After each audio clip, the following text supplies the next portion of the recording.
can feel it rising. I can feel the wind on the back of my neck, chasing the horizon. Sun is going down, we ain't heading home yet. I can feel it building. Pressure so high, it'll never come down. Feeling like a billion. Head up in the sky, I've been losing the ground. Give me that. Give me that.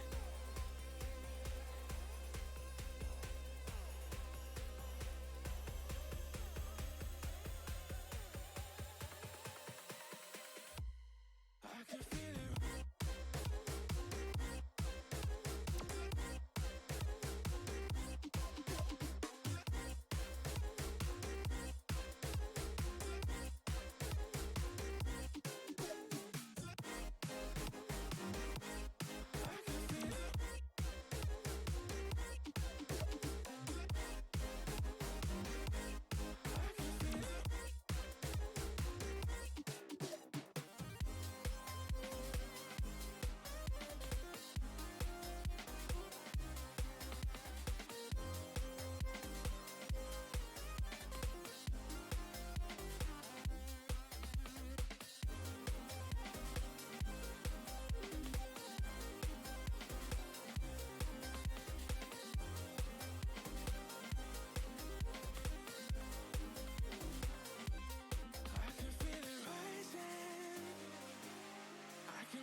Ladies and gentlemen, welcome in tonight here at BOL. We are with the Plat division as ShadowZ Platinum team is taking on Oblivion Esports Ruby.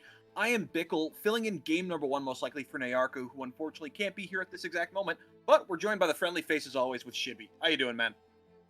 Doing good. Got some 80-mile-an-hour winds potentially coming my way. So Oh maybe boy. I'll get blown over through broadcast, or maybe I'll be blown away by the games here in Plat League, as these guys are firing through draft right now. ShadowZ Plat with the Renata, the Annie, and the Sejuani are playing with a couple different subs today.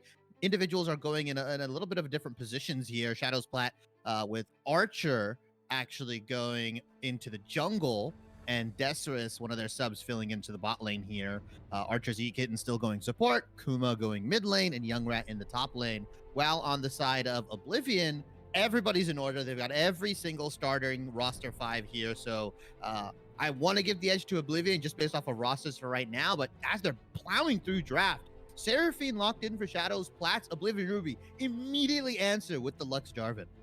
Yeah, really on top of this. ShadowZ Plat has been one of the top teams so far. Currently sits 6-1, while Oblivion currently at 3-4 in terms of games. So you'd think coming in at ShadowZ, but with all these subs, like you mentioned, including the E-sub min of Kuma, yes, the ban loss has been waived, but an E-sub still brings a big change to that team orientation and situation. But they're going to be locking in more picks as we come in. Seraphine, as you mentioned, but now the Lee Sin as a response to the J4. Response to the J4, like you said. Jarvan, really good at locking down the Seraphine. They're taking Jace in, potentially a double flex, right? Mid or top here can be kind of flexed around depending on what Oblivion Ruby is willing to match or send here, either into the mid or the top lane. Most likely, I've seen a lot of teams in Blue Water. They really value that mid lane counter pick. I want to see if Oblivion Ruby kind of does the same here. A lot of teams are just lock in the jungler. They lock in their bot lane here. ShadowZ Plat's, though, keeping it a little bit more, not as traditional, but just more on the side of like, hey, we want to lock in this really strong pick. Jace is strong in top lane, mid lane, has a lot of poke, the new build. He doesn't actually have those scaling problems that he used to because of the way you build him now. As Oblivion Ruby are just going to go for that Varus. And we've been seeing a pivot. What was originally, very strong, the poke, Arcane Comet Varus. Now we've just seen a complete pivot 180 over to the on-hit Varus. Yeah, it really has been good tank shred all around with that on-hit attack speed build that you mentioned. The Blighted Quiver just provides so much burst to him that you don't necessarily expect, and good CC lockdown from the Chains of Corruption. But heading in, with these picks lined up, both teams are heading in, targeting the solo lanes as their bans. We see the Gragas taken away by Oblivion, and the Azir, the takeaway, or ban from ShadowZ. Yeah, I'm not a big fan of Azir. I'm going to be quite honest. I believe we're playing on the latest patch. The new patch drops tomorrow, but we are still, I believe, on 13.5 here. The big Azir nerfs came in. Caitlyn being taken away. They don't want to give Caitlyn Seraphine away, as we do have Varus Lux kind of locked in for Oblivion Ruby. Orianna as well taken away from Oblivion Ruby. So just removing a lot of that heavy team fighting CC kind of follow-up that the Jarvan really provides, the alley-oop slam dunk combo that we usually like to see. But now Oblivion Ruby, they do have to R4 one of their solo lanes. They have to blind one of the solo laners here, open themselves up to counter pick potential. Wonder what they're gonna take. They actually banned the Gragas away themselves, so they can't really pick that and keep it a flex option mid top. So they're gonna take the Victor. They're just gonna slam the mid lane here. So instead, they're gonna save counter pick for the top lane. Seraphine Yuumi potentially. I mean, this might just be a Seraphine mid and a Jace top, and we might just see these guys, ShadowZ Plat, lock in their bot lane here. Yeah, the Yuumi provides such a strong enchanter. She is even getting hit next patch that comes out tomorrow, like you said, but right now, still really strong. Just perma sitting on that 80 carry. Instead, though, it's going to be the Zeri, who could be paired up with this Yuumi. Zeri, that lightning bug, just such a hard champion to lock down. Able to get over walls, dash around, whatever she needs to. Able to get out of the cataclysm of J4. You can't lock down a Zeri really well. Yeah, and I wonder what Shadow Platts is thinking here right now. Do they want to send the Seraphine into the bot lane? Do they want to potentially? Yeah, I think that's the smart choice here. Round it out with some kind of heavy magic damage. Jace most likely going to be sent into that mid lane, into the Victor. And so now with Gwen being locked in the top lane, You remove the Gragas for yourself, so you don't have that safe, comfortable laner now. If you pick a hyperscaling tank doom, something like the Ornn, the Scion, you just essentially give her a free lane. But now they're gonna go double AP here on the side of Oblivion Ruby. Mordekaiser being locked in. Don't necessarily know if you can match the Gwen when it comes to that 2-3 item side lane power spike that Gwen generally tends to get the later the game goes on. But just looking for some early lane kind of domination, looking for some kind of bullying out of Oblivion Ruby here to say, hey, if we can set the Gwen back far enough, the rest of our comp should just do the work. It really does. The Gwen is such a strong side lane menace, and there's a lot of good scaling available for the side of ShadowZ with the Gwen, with the Zeri.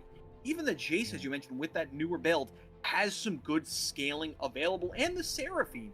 It's just all around good scaling for ShadowZ, and it's really going to be on Lee Sin, or in this case, Archer, to be able to try and get some of these lanes snowballing. Jace did lose a bit of sustain in lane from the fact that Eclipse no longer builds out of that Vamp Scepter, but he's still got good overall lane presence. And really looking over what Oblivion wants to do, they're looking to punish with this bot lane Lux, and alongside Victor wants to be scaling as well. Yeah, it's also the fact that we've kind of entered into this kind of overheal, bloodthirster meta for these AD carries. These guys are a lot harder to kill now. The on-hit Varus has popped up. I think I've seen Zeri also just opt in for bloodthirster now, like 4th or 5th item, right? Usually you'll see her go into like the Navori quick blades, the immortal shield bow, potentially Kraken Slayer, right? That's kind of her power spike. Then she builds Runins, but now with kind of this extra healing, extra shielding coming out from all these champions, like you mentioned, the Eclipse not that strong, doesn't provide that omni-vamp like you said. You lose out on that.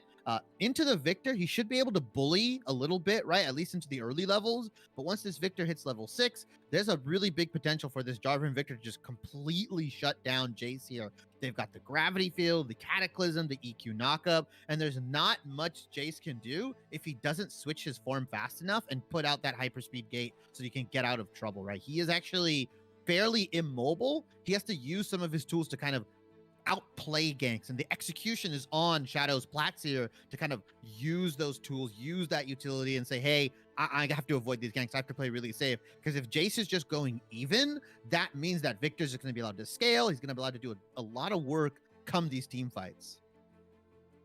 Really will. Like you mentioned, a lot of that burden of execution is going to be on Kuma in the mid lane for the Jace, how things are going to be able to turn out for him. He's going to have to play safe and play around that transform, especially if Oblivion Ruby looks mid with Quintic and Chaos trying to set up the Victor to get scaling. Yeah, I like Oblivion Ruby's composition a lot. I feel like the execution is much easier, and in these kinds of leagues, Bickle, when we see these kinds of Plat leagues, gold leagues, so on and so forth, a lot of these teams kind of try to get really, really cute. They try to get really, really fancy, and they kind of get lost in the sauce, right? Oblivion Ruby, they're not trying to do that. They've got a lot of lockdown. They've got the Cataclysm. They've got the Varus ultimate. They've also got pick potential with the Lux, who's also going to be able to burst you out, right? With the Q, with the R. There's so much there for Oblivion Ruby to kind of control these river fights, control these objective fights. And Mordecai is just going to be hanging out in the side lane. He's just going to be looking to match the Gwen, make sure she doesn't take towers, put her into the death realm, right? And really just kind of neuter her presence in ShadowZ Plat's team composition so that she can't be this like late game carry that side lanes and split pushes, right? The 4v4 goes over to Oblivion Ruby. My fear is that if ShadowZ get some TP flanks off, if they play a little bit dirty, that this Gwen on a flank going into the immobile Lux, going into the immobile Victor and the Varus, that she can just shred through this team. As soon as Gwen gets herself some AP, if she ever gets onto basically any of those back three that you mentioned of the Lux, Victor, Varus, she is going to absolutely melt them. And that is where Oblivion's Ruby's comp could really start to fall apart and where they could run into problems. Yeah, and I also want to understand kind of the laning phase, right? You've picked this Zeri Seraphine, right? And a lot of the time what we see at the higher levels of play, most of the time they can hoof it, right? They can say, all right, I'm going to farm under tower. I'm going to CS. I'm going to go down like 10, 15 CS. But come these team fights, come these situations where my champion excels, I'm going to go off. When it comes to this level of play, when you have such a dominant lane in this Lux, in this Varus, who's going to poke you out, who's going to contest you on every CS, who outranges you, right? Whose first item back is just stronger most of the time. He's going to be up in CS. He's going to be able to contribute in team fights. His ultimate is much stronger when it comes to that 2v2. You know, I fear for ShadowZ Plat's bot lane. If they fall too far behind, right? Who are you really relying on to win these fights? The Jason, the Lee Sin. If they can't get in, if they're the ones being engaged on, and you don't have a reliable kind of bot lane to kind of pick up some of that slack come mid game, come late game, it feels like, you know, Oblivion have just drafted themselves a composition from start to finish that says, hey, here's where we're going to focus. Once this dragon fight comes in, once this herald fight comes in, we know where our bread is buttered. We're just going to play to our team comps strengths and really just play to win here. While as ShadowZ, not that they're not playing to win, it just feels like they've got a lot harder of a composition to execute, knife's edge kind of composition, as I usually like to call them, that it could be detrimental if this Jace goes down 0-2 early, or this Zeri goes down 20, 30 CS. Really, right now, I'm looking for this Gwen to be supported in this top lane by Lee Sin here, so that she can just get so far ahead that eventually Oblivion's comp has to send 2 individuals for her instead of just the Mordekaiser. The burden of execution is all on ShadowZ here, especially on Young Rat on this Gwen. If they can get ahead, they're going to cause Oblivion a massive problem in that side lane. But if they can't, you look at what Oblivion has with that ease of execution in the engage, especially from J4. J4 flag, drag, cataclysm, congrats, you're into the team. What's ShadowZ doing? You're trying to run at them with a Lee Sin, hit a good flank, maybe get a good encore engage. You don't have that go button necessarily that the side of Oblivion does. Yeah, and you know, if ShadowZ is desynced on these engages, if they're not kind of, you know, looking at the engage, not looking towards Archer on this Lee Sin here, who's, you know, realistically, like you said, he's their only sort of hard engage, right? It's very opportunistic to think that Archer's hitting here on this Seraphine is gonna land like a 4-man, 5-man encore. It can happen, don't get me wrong, but the likelihood of that happening consistently, fight after fight after fight, you may fool Oblivion once, right? Maybe twice.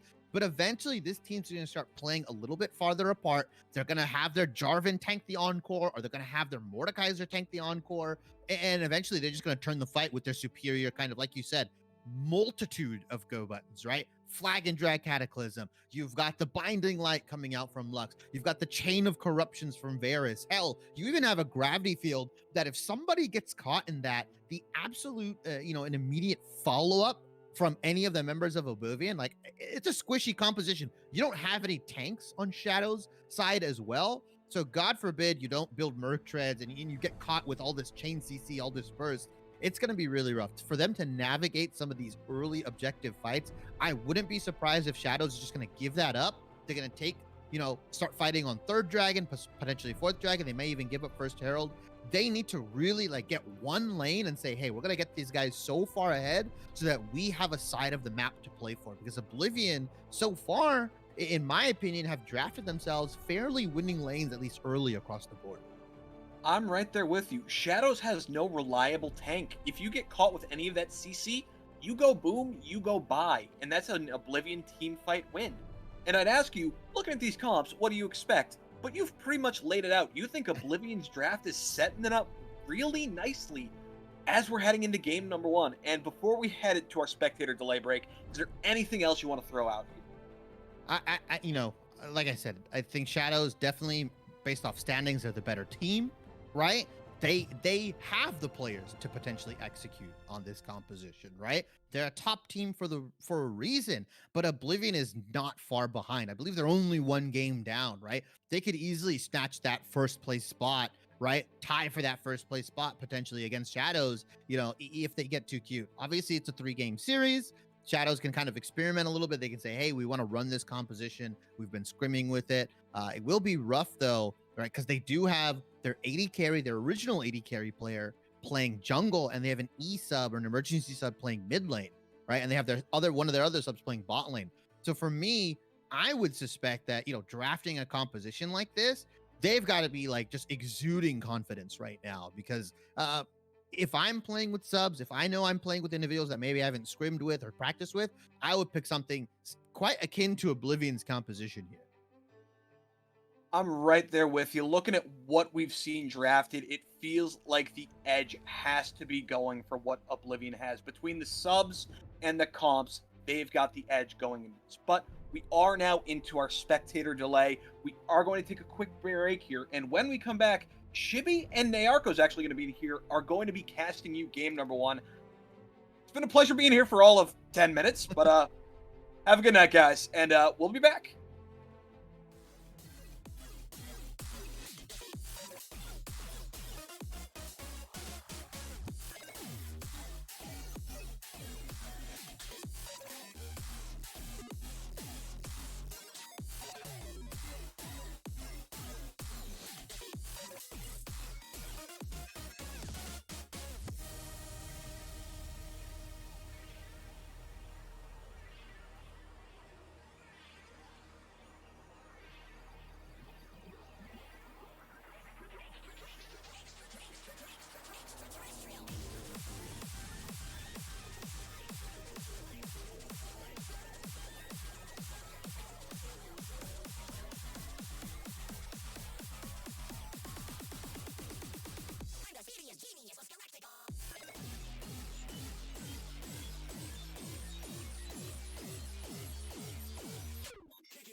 Hello, friends, and welcome, for me at least the first time, to the BOL Platinum League.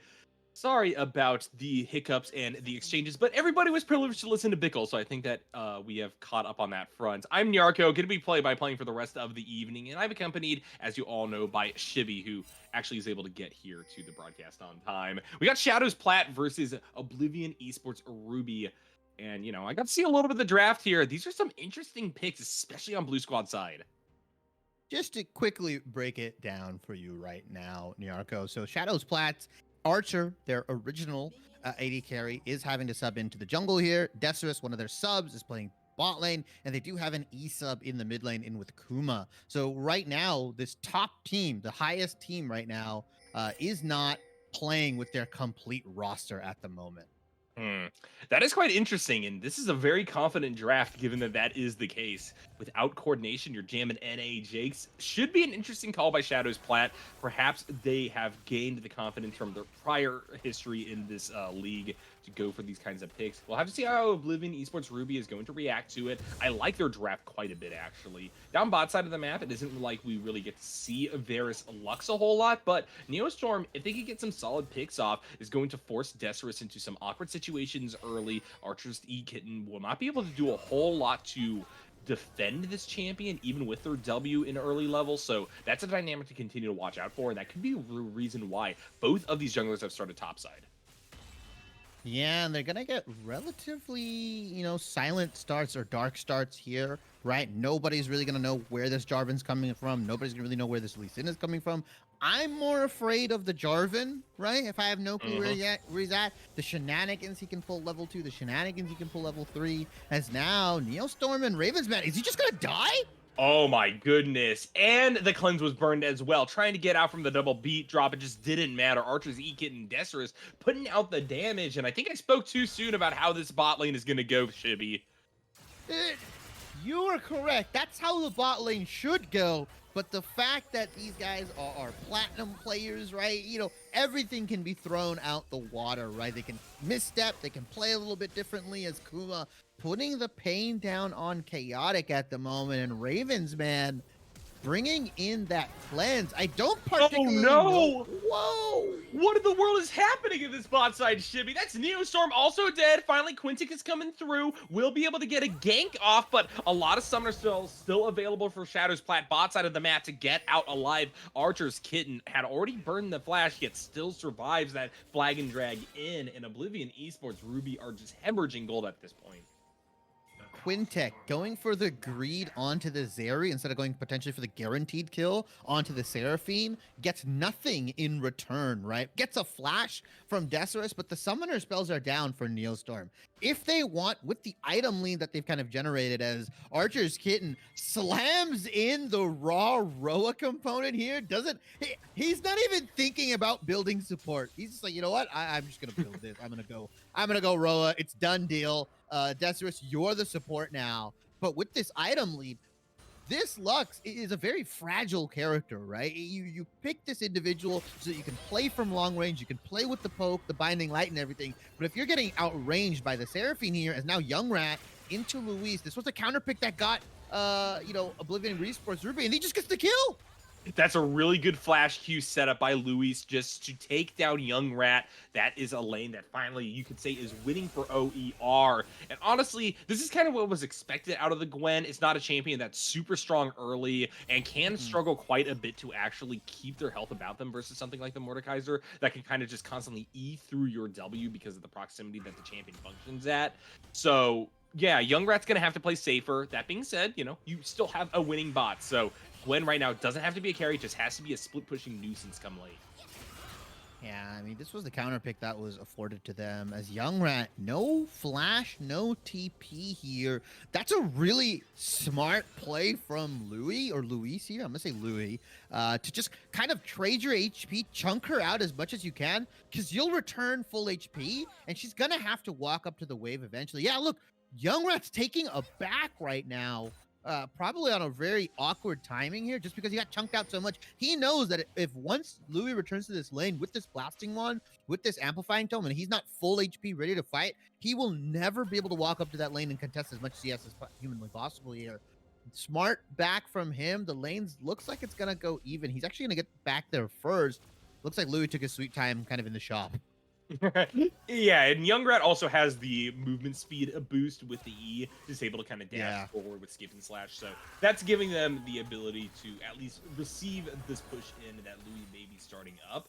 Regardless, ShadowZ Plat do lose, I think, a significant chunk of the priority top side of the map that could have allowed for them to go for something like a Rift Herald. Right now, focus is now going to be all about that bot. Archer's E-Kitten, as you were saying before, going for that initial build towards the Roa. This is a very interesting choice. There is a chance that you just stick on the Catalyst of Eons, though, instead of actually building fully towards that first mythic item, just because this provides everything that the Seraphine wants in the terms of a little bit more stickiness, a little bit more mana, and now top side of the map, we got a gank, but Archer, they weren't expecting the Death Realm, and now they are fully caught out versus the Mordekaiser. They try to flash away from the burn down, but they just get bonked by the mace, and that's a disaster for blue team.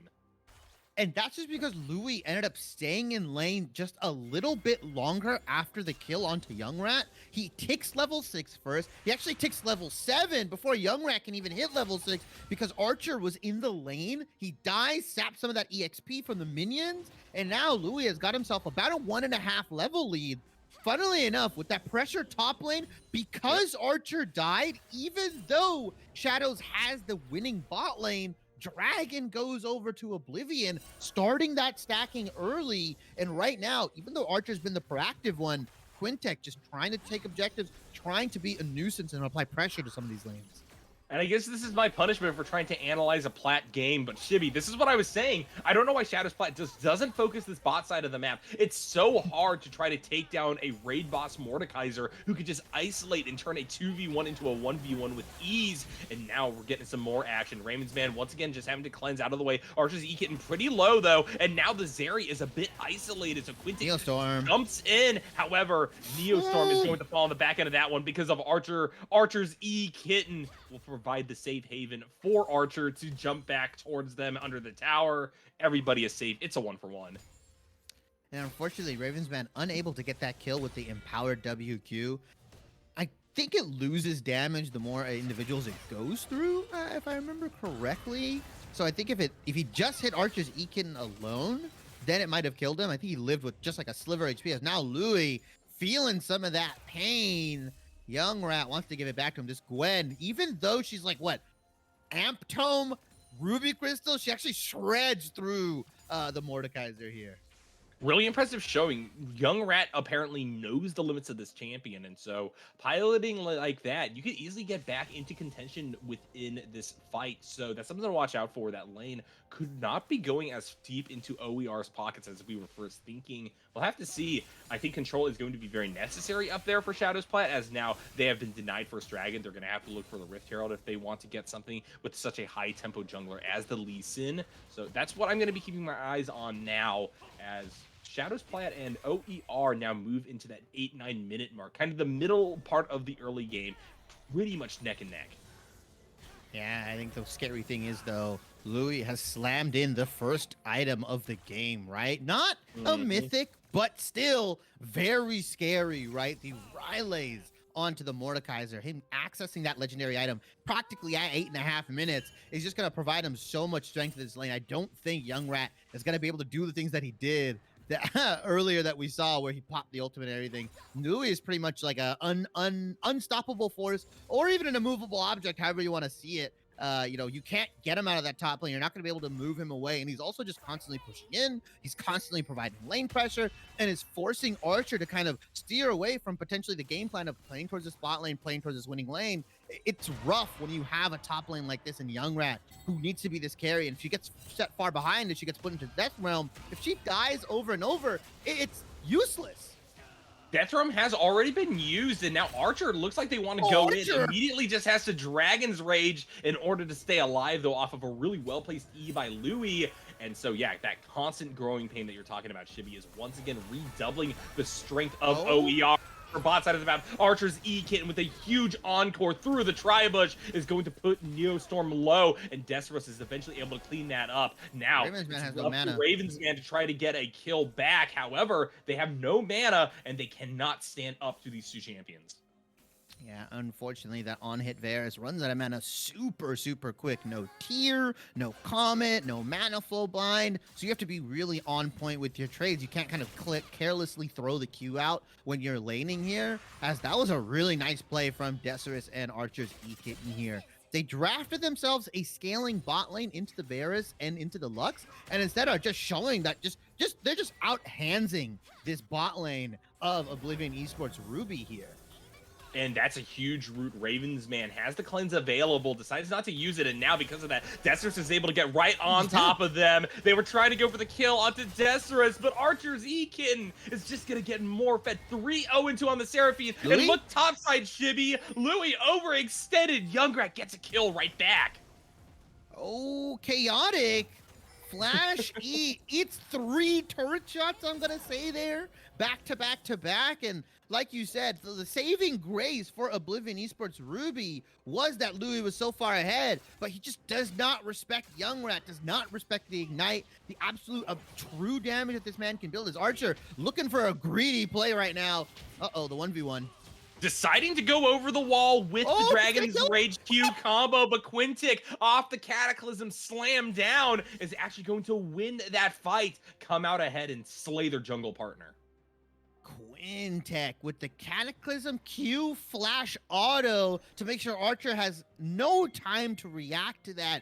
For majority of that fight, I thought Archer was going to win it, and then Quintic with the absolute mechanical outplays as Neostorm is taking a bit of an aggressive position, Brother, you are 0-3 right now. I would play very careful with your life.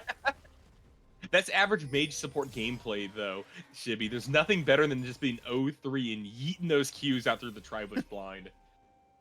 Yeah, and then your AD carry looks back at you like, dude, you're gonna get caught. No, I'm fine in this Tri-Bush. I can clear the ward. Gets caught out by every single member here. I'm spacing. Yeah, I'm spacing. I mean, yeah. The Dragon did get started up by Oblivion Esports Ruby here, but Shadow Plat's gonna muscle their way in and take it for free. Absolutely bullying Ruby out, saying, give me your lunch money. They're holding him up by the collar.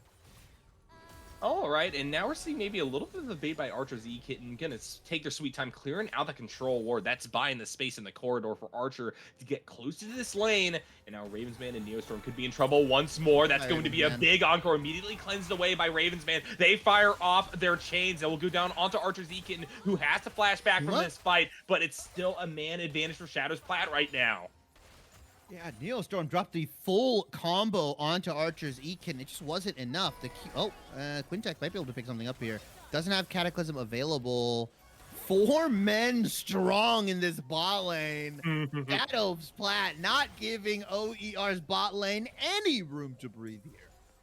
I will say, one thing to note about OER's side is that this is giving Victor quite a push in, and already, this champion's doing a great job holding on to decent CS versus Kuma, right? Yeah, as you're saying, turret plates going down, it is in the 14-minute mark yet, and this is actually going to be first tower claimed by OER.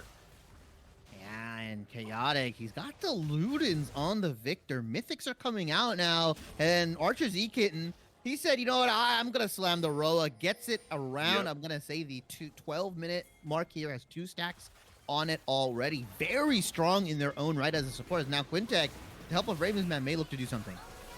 Huge Cataclysm locks up too, but Ravensman just doesn't have the damage to lay down versus ShadowZ Plat, and so everybody in that Tri-Bush is going to survive except for the Jarvan. Yeah, unfortunate here. I don't know if OER is aware of how weak their bot lane is at the moment, right? Like, they can't fight as Louis just tanking shot after shot. Yeah, he trades 1-for-1 in the top lane, but that was pretty impressive from the Mordekaiser. Yeah, a lot of confidence from Louis, even after getting solo bowled back down by Young Rat. But honestly, I think the Gwen is perfectly happy with that play. They have the Riftmaker completed now alongside the Tenacity Boots. They will be able to do a whole lot to continue to needle away at Louis up here top side of the map. And I think they have newfound confidence that they can actually take these 1v1s. Oh yeah, Gwen, just once she gets that stuff, those passive stacked up, once she starts getting that damage coming in, I think she's also been trading better with the Hollowed Mist, right? Moving it around, making sure that she doesn't get, hurt by the Q or the E that Louis throws out. Louis kind of a bit overconfidence here. We see popping over to the gold right now. Top lane for OER, firmly in the lead. Mid lane, though, Victor having a 1,300 gold lead over Kuma. That's just because of the turret plates, the first turret gold, the CS, and because of Kuma roaming down to that bot lane, he quietly but surely, Chaotic has just amassed himself a needlessly large rod's worth of gold.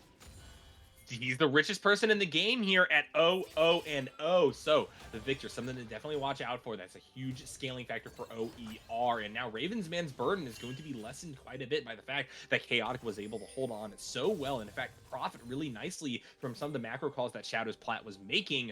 Overall, OER still very much in this game, not even down a full 1,000 gold right now. Oh, they're so much more even than the box score, says here, right? ShadowZ Plat could find themselves in a situation where, like, wait, this Victor hurts. Like, wait. Time out. Gravity Storm. Hey, this guy actually bursts. Because if you just tab really quickly, you'll be like, okay, well, he's 0-0-0. He's got a Ludens. All right, he doesn't hurt that much, right? Usually a lot of people pay attention to more of the actual score, right? They'd be more afraid of the Lee Sin. They'd be more afraid of the Seraphine here. But this sleeping giant, right, of JS Chaotic in this mid lane can easily wake up and just turn this next dragon around, as it is an ocean dragon, and the Cataclysm Storm combo is available. If Quintek and Chaotic are on point, they can do a lot of damage very quickly to Plat's team here as now. Archer is going to mess up the insect combo. Neostorm flashes away, gets to safety under the tower, and now the Lee Sin is low. prior to that dragon coming down like you're talking about, Shibby, Quintic sees this moment of opportunity. They try to walk in. They get hit by the Encore, though. Neostorm trying to provide suppressive firepower from the back line. Quintic just has to flash out of their own Cataclysm now, but Ravens Man has found purchase down onto Archer, who gets shielded up and barely survives. Here comes Louis and company, though. It's a 5-man at the bot side. Quintic, first one to go down because of Desirus. However, the Zeri is forced into this alcove. Louis is just an absolute raid boss, gets the double yoink back. Now Chaotic is going to hand off after the Mordekaiser falls. It's a double for Ravens Man on the backside of this one. Archer's Kitten holding on. Neostorm gonna fall to Young Rat, and now Chaotic is alone in the 2v1. Ooh, he's gonna end up falling here. Nobody focused Young Rat at all. This guy snipped through everybody. Untouched. He's pretty much at 75% HP and above. And I think the crucial misplay at the very beginning of this fight was the failed gank from Archer, but consequentially, the failed chain of corruption from Ravens Man under the turret onto Archer, right? He was able to get out, the fight proceeded, and nobody paid any mind to Young Rat. OER got bloodthirsty, they saw the low health bars, and they said, let me finish my dessert before dinner. For sure. And now Young Rat is just able to all chat. Thanks for the free Nashes to the losers. They're going to be insanely strong in this one. Big control for ShadowZ Plat over this third dragon of the game, looking to go up an advantage on that front versus OER. But Quintic is looking for the angle in. Kuma's already taken low. Ravensman gets that one, and now Quintic with the Cataclysm jumps in. They get the smite fight in their favor. Shut down as well. Young Rat set back in, and OER immediately bounced back. Optimistic dragon here. They just didn't have the damage, I think, from Young Rat and Archer's Ekin. He wasn't able to back with all that gold. After it's all said and done, though, Nyarko, Young Rat picks up 2 rods.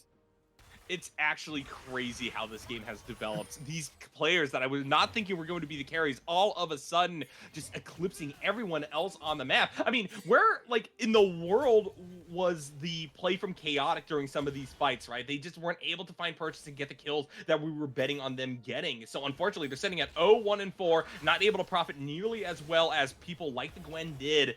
And I gotta say, ShadowZ Plat, they rolled ahead, but immediately then, Desirus has to go cover topside versus Louis was sitting up there watching their whole team die around Dragon, and now they're put into the death room with Archer's Ekin praying they could do something once the Zeri emerges here from Brazil. Can't quite get it in time. Nice little stack there of the Encore, but now Archer's Ekin's also getting burned down. As you're saying, a dive is possible. No flash, though, for the Mordekaiser. They decide to back off. Louis gets one and the flash out from Archer's E-Kitten here. Literally 1v2ing, right? That's how much of a threat this guy is at the moment.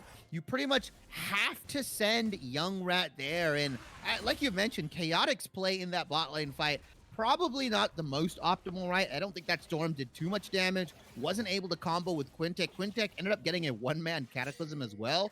For this team comp to work, for OER's kind of champions to blend and mesh together, they really need to be on point here. Now, Kuma definitely in a little bit of trouble, able to hang on. Things that they have the damage to take down Ravens, man, but they weren't expecting Quincy to also come through. And now Archer's E-Kitten is way too far forward. That's another crucial shutdown over to Quintic. Combine that one with the Gwen, and now the Jarvan's another huge threat.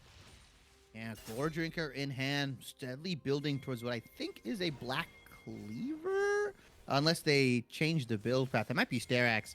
I'll have to check up once Quintic finishes his. Now Archer, not sure where Archer was going. I'll be 100% honest here, Shibby. That call from the very beginning was just ridiculous. Young Rat was looking for a little bit of a flanky swanky here. Can't quite find it. And now Oblivion Esports Ruby have tons of control over the map. It cut him some slack, man. Archer is IRL cosplaying Lee Sin. That's what's happening at the moment. And Nyarko, hold on. He's playing with Braille at the moment. He goes in and is like, wait a minute. I don't have a way out. As now Louis looking for the 1v1 onto Young Rat. Absolutely melting him. Yep, no way out for the Gwen either, and that is going to be Louis getting the solo bolo. Bush play, you know, it's the classic, and sometimes it pays off. OER in the past few minutes have all of a sudden jumped out to a huge gold lead here at the 21-minute mark, and the control over the Baron Nashor has got to be a huge stressor for ShadowZ Plat. it's all just been off a very shrewd map movement, right? Like putting their champions in positions to succeed, whereas on the side of Shadows, they've kind of been reactively moving pieces around, right? All right, we gotta send Young Rat bot. Louis was down there splitting. Oh wait, we gotta send Decerus up top. Louis was top splitting. Wait a minute, we have to send Kuma and Archers into the mid lane because Ravensman is potentially by himself here. We don't know where Quintek is, and then they constantly, one after the other, they just get picked off and engaged on, abusing the fact that these summoners are going down. And I was completely off the mark with Quintek's build. He actually went Spear of Shojin on Jarvan. So this man came here to do damage. And I guess that they're in a position in order to do so, Shibby, like we were talking about, a lot of huge shutdowns and kills over to this champion means that Oblivion Esports Ruby, once again, are getting a new look on who exactly is the carry on their team. You got Louis as a split pushing threat. Also, Ravensman has secretly gotten up to 5-3-3 at 2 items completed. Gonna start stacking towards more. I mean, they have every tool in their pocket now to just pump the damage on their ShadowZ Plat. Look for huge burst plays and hopefully isolate the 1 or 2 members that could straggle and get out on ShadowZ Plat's side with Louis in the Death Realm. League of Legends, right? The 2 lanes that were inting, their minds off early game, Young Rat and Ravensman, have somehow managed to get themselves back into the game and put themselves in a very powerful position, right? Young Rat was 0-3, I believe, at one point. Ravensman also was like 1-3, and these guys are just back into the game. Quintek with the flag and drag. All right, well, Archer Z-Kitten will be able to get the Encore off in time, but ShadowZ Plat knows that they have to respect this pick. There's no way to re-engage. That's another just free kill over to OER, and it's right in time for them to try to go for another dragon. And now I'm wondering, what use is this Roa on Archers and Kitten, right? This guy's just getting absolutely, engaged on every single time. Is now the Baron for Dragon Trade with a man down. ShadowZ Plat's a very shrewd Baron play. They might just get this. I think they will be able to pick this up in time. Jace isn't here to add more damage to it. Neostorm knows something is up. Here comes the ultimate from the Lux. The laser beam will not be able to claim it. Smite will ring true for Archer this time around. The question is, can they get everybody out? Young Rat already struggling on that front. Chaotic coming forward. That forces the ultimate out of the Zeri. Kuma in a whole lot of trouble. The fight is completely split, and this is a disaster for Plat. Shibby, do we count this as the 3rd Baron throw in 3 weeks? Man, that was a ridiculous call there, and Blue Squad are punished for it. Nyarko, you gotta be in the lead to throw here. That was more of a desperation Baron, right? That was saying, hey, let's get it off the board so that OER simply can't have it, right? It was like the mutually assured destruction. It's like when you take the toy away from your little brother and your little brother ends up just breaking it. He's like, all right, nobody can have it then. If I can't play with it, you can't. And so ShadowZ takes the Baron away, pays for it with blood. But overall, they're probably okay with that play, all things considered. No, you're right. At the end of that, you still have Archer with the Baron buff on them. They're able to push down on wave, hopefully get something like the tier 1 mid lane that could really open up the map for them. But ShadowZ Plat are behind. As you're saying, though, I like the idea of mutually assured destruction on their side. This means that this isn't a big chunk of gold that Oblivion Esports Ruby could use to just run over the team. Maybe it was just calculated. They knew they were going to lose a few members, but still the gold deficit has closed up slightly because of Plat going for that cross map. Overall, just a bizarre play, but one that actually, coming out the other end of it, doesn't seem too terrible for Blue Squad. There are no bounties on the board, so they didn't exactly pick it up on that front, but still, I mean, there is a chance that they're going to be able to make something happen here, and God knows they need it, because we are 3 minutes out from Hextech Soul being claimed by OER. Yeah, I mean, they've effectively delayed the game by another 5 minutes, right? All things considered, on paper, yeah, you can say, well, they took Baron, but they lost 3 members, they gave a lot of gold away. Realistically, from the point on when the Dragon was taken to where before the Baron was taken, the gold actually didn't shift at all. It was about, like you said, about a couple hundred actually in the favor of ShadowZ Plat's kind of going up here. As now the fight comes out. Quintek, though, mega tanky.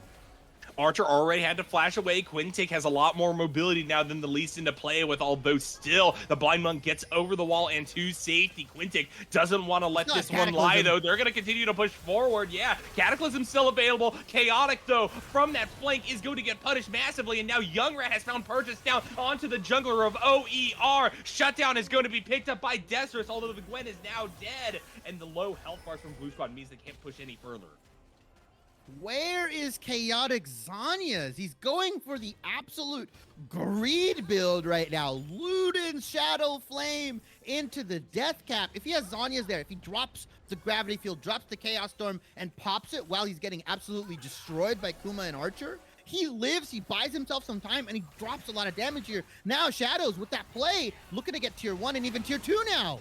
I have no clue why Archer thought that they could go for that angle. They didn't have Dragon's Rage up. It wasn't like you could divorce Raven's men from the tower. And now Louis is able to get down onto the Zeri. Archer Z-Kitten gets away. Kuma is coming back to poke down this Mord, but they don't have the damage anymore to actually take it to OER. And about a minute prior to this dragon, once more, Shadow's Plat massively overextend. It's they do something good and then they immediately follow it up with one of like the worst plays I've seen, right? Like you said, yeah. Dragon's Rage not up behind the turret, hits the Q, all logic, all IQ goes out the window when the Lee Sin hits the Q. You know, I'm a victim of it. I know you've probably done it. I think everybody who's watching, when they hit that Lee Sin Q, nothing else is on their mind but going in here. Archer unable to resist the urges. Wow, Kuma though with a nice EQ onto Neostorm, chunks him down to half. This dragon may not be as free as OER thinks it is. For someone who's 0-4, Kuma certainly is putting out the poke damage, so that is going to make it a little bit harder for OER to find purchase. But back to what we were saying really quick, Shibby, before we have what is probably going to be a monstrous fight. I've never actually played Lee Sin. I understand the limits of my idiocy, and therefore I'm never going to ruin my team's time by locking it in, you know? Oh, you are probably the most considerate League player I've ever known. As Quintek on the flank, though, actually ends up just taking the portal back out. They really just want to force this dragon here. OER, though, they got to be careful. Kuma's poke, the Encore, Young Rat has a flank TP as well. Never mind, he's going to TP in on the front side. And look at that damage! Archer, gonna be setting up that E! It's gonna be setting up the Encore! Quintic split from the rest of the team, but Lewis has split Archer into the death realm, I think. But Young Rat on the back end of that one is gonna be able to find their kill onto the squishy of OER. Raven's man goes down. Louis has emerged from Brazil, and they will take a one-way trip back to the fountain off of it. Archer, deep in enemy territory, disrupting the entirety of Red Squad, almost killing their jungle partner. Destras tries to walk up to finish the deed, but now they know they just have to zone away Red Squad from getting that X-Tech Drake. ShadowZ Plat actually going to deny that soul, and off of what I thought was going to be a fraught fight, they actually find some amount of stability. Kuma hits a massive EQ onto Chaotic, and it looks like was Neostorm. That was the go button, right? Archer's Kitten hits a massive 3-man Encore, and with, you know, Young Rat TPing in, he was able to get the needlework through multiple members of OER, and it absolutely shreds him. If you look across the board, nobody on the side of Oblivion Esports Ruby has an inkling of magic resist. It's all armor, it's all damage, it's all greed. And now Quintic is pretty greedy, looking for some vision around the Baron Nashor. Just has to walk right back out, though. They don't have any backup. So Archer Z-Kitten can now push forward, get a little bit of vision into enemy territory. Gotta watch out for Neostorm, though. Young Rat and company probably just have to back off here. Archer is fishing, though, for the Qs. They actually want to go in on this one. They think they could take this fight. I mean, ShadowZ Plat are at even gold now with Oblivion Esports Ruby. And apparently that's going to be enough of a sign that they can start up the big purple worm. Chaotic has TP, though. The storm could prove detrimental right now. They are getting pinched upon. ShadowZ has to get out. They start the Baron and they say, psych, it was just a joke, guys. I promise. I was just kidding. But they get the TP up from Chaotic. So a win overall. You trade a little bit of health, you trade a little bit of pressure onto the lanes, and you get the TP out from Chaotic. I'll take that. Yeah, for sure. I think that ShadowZ Plat is doing a really good job with the newfound strength, this pushing into dicey waters, and from there, actually baiting Oblivion Esports Rubies to use a lot more resources than I think they're usually comfortable with. I mean, you have so much immense poke from Kuma as well that you can't really spend your time sitting around fishing for fishies, right? You have to make decisive movements on OER's side, and they're just struggling to find the ability to do that when there's so much vision in favor of blue team right now. Being said, this is a nice little push back towards the Baron Nashor. Finally, they're taking down some of these control wards, and perhaps OER, they're going to be the ones flipping the script and going for their own little bait on that on that. I'm trying to find another synonym for Big Purple Worm because I know I overuse it. Don't really know what to come up with, Shibby. You got any recommendations for what to call Baron Nashor? The boogeyman, the scary monster under every bronze player's bed. I don't know. Like it feels that so many teams are apprehensive around this objective, right? Look at a lot of the higher level teams, Diamond, right, Masters, even at the pro level. These guys will just like start Baron willy-nilly, right? Like they just view it as another camp to take. They're willing to kind of obviously tank it. As now Archer.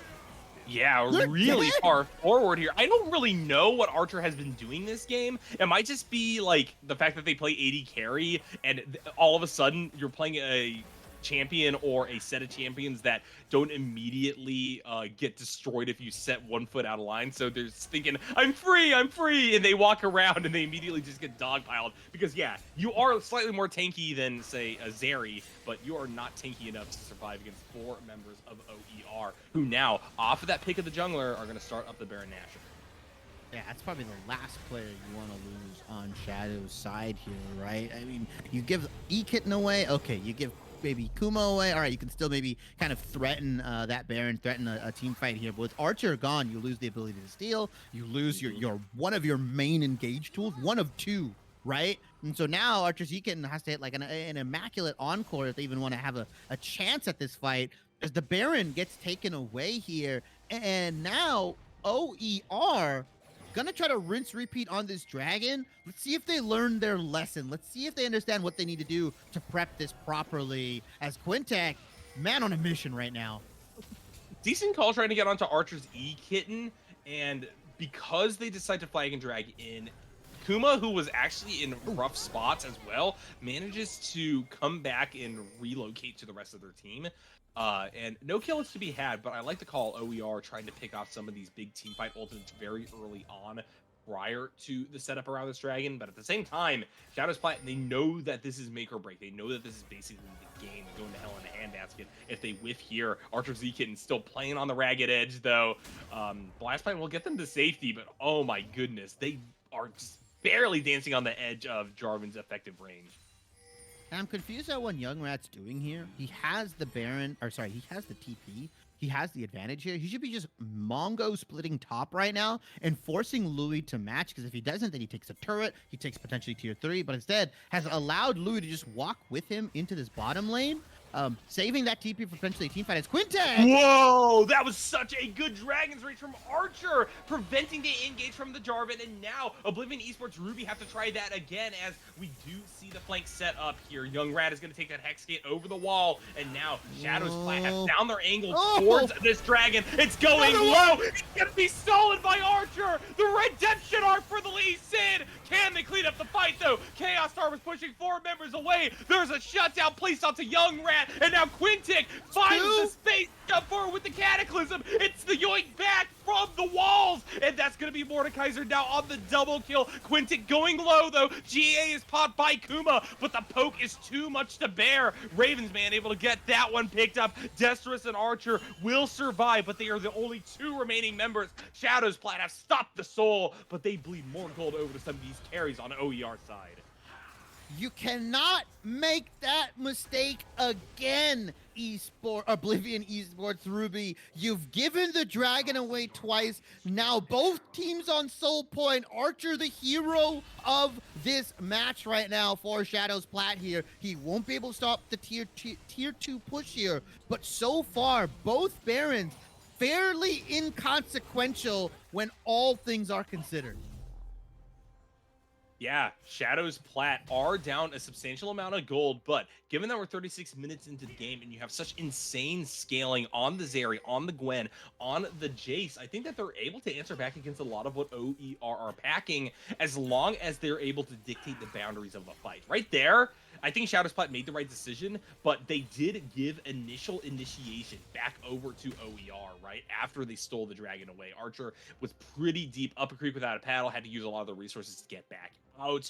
Gwen decided to just use their body as a distraction. They give a shutdown over, that's fine, but from there, the chase of OER is really impressive, as is the poke. Ravensman and Quintek, by their powers combined, were able to get a third, and that cleanup is going to be difficult to answer back against as ShadowZ Plat continue to get picked. I mean, This is another deep play Nice from Zodiac. Youngrat here. Nice little E through, and the encore to follow up. Desirous activates their ult, and now all of a sudden, this fight is looking so much worse for Ruby. Desirous jet set radios over the wall. Lux goes down. Chaotic tries to save themselves with the gravity field and Chaos Storm, but that is a double. And now Shadow's Plat. They are the ones coming out ahead in a fight. And the issue with Ravensman building Zanya is realistically, yes, Zanya's perfect item, beautiful. What you don't understand is you CC yourself for 2.5 seconds. You allow the rest of the team to come set up. Do you see how he immediately got blown up out of Zanya's? Like his health bar went out of nowhere. It was gone, and now the base race potentially off of this Shadow Plats with that team fight are just gonna take top lane in him. Youngrat doesn't know that the Jarvan's backing right there. They could have realistically stopped Quintix back, and that could have been an unmitigated disaster for OER, but still, Shadow's Plat gets so much off that play, and they're right back in it. That gold lead I was talking about, completely gone, and now only that scaling factor, only the fact that both of these teams have evenly split these 6 dragons so far is what's on the table. This game is going down to the wire, Shibby. Gold lead? Nyako, what gold lead? That's what I'm saying, it's gone! Nothing. I don't even see it anymore. It's never been there. It was fake all along. The gold lead was fake. There was never anything to see here. As now, Shadow's Plat with a fully scaled top lane, a fully scaled, almost fully scaled Zeri here. They're just gonna blow Ravensman up, Chaotic up. This immobile team composition that they've drafted for Oblivion Esports Ruby is now getting exploited. All right, Archer was fishing for something there once more, but there we see the redemption arc fully completed. It's come full circle, Shibby. They did not ride the blueberry in onto Ravensman. They understood that the rest of Oblivion Esports was there. They will not give over a free kill. They will stand strong in this minute prior to this decisive final dragon. And now it's being set up. The Hex Tech Soul, who have to believe whoever this goes to is going to win the game. Both individuals on champions on each side of the teams here have multitude of ways to proc it. You have Kuma with the Shock Blast. You have Ravensman with the Q. You've got the lasers from Chaotic. You've got the chase down potential with Zeri's Deathress. That's lightning upon lightning upon lightning. There's so much, being taken away, from each of these teams. If they lose this Hextech Dragon, the gold lead, what was once there for Oblivion Esports Ruby, will dissipate, right? Shadow's Plat has a very viable way of getting back into this, but it can be heartbreaking for Plat here if they just end up stealing dragon after dragon and losing that final one. A lot of priority over to Shadow's Plat, but already Archer's put into the death rum, and look at the Cataclysm coming down. Ravensman can potentially clean this one up. They have so much damage on OER's side, but nobody expects Kuma to come through this one. It's one after the other. Each member of Shadow's Plat will show their strength, and that's a double-double for the Jace finally falls. Archer's E-Kitten is staying alive, putting down the damage. Gonna play on the edge of the Mordekaiser E. Stay safe. They're gonna stop the take of the soul. They have the health to continue to wrap these champions. Louis has to just freeze themselves as Ravensman comes forward. They try to find the damage. They get it off that cleanse Q. Oh my God, Shibby, what a mess. Ravensman, the hero for Oblivion Esports Ruby, kiting and kiting and kiting and kiting. The attack speed Varus coming in clutch here. Archer's E-Kitten hits a massive encore at the start of that fight. Chaotic didn't even drop the Chaos Storm, and Oblivion Esports Ruby ended up somehow still winning that fight. Ravensman, this guy playing out of his mind come late game team fights.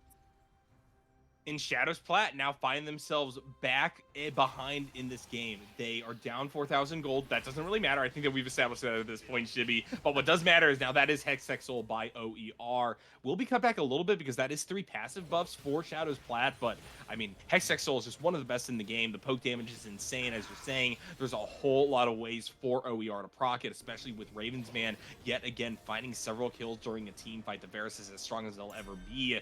Baron Nashor on the horizon for both of these teams. It's going to be significantly harder this time, though, for Plat to make a statement.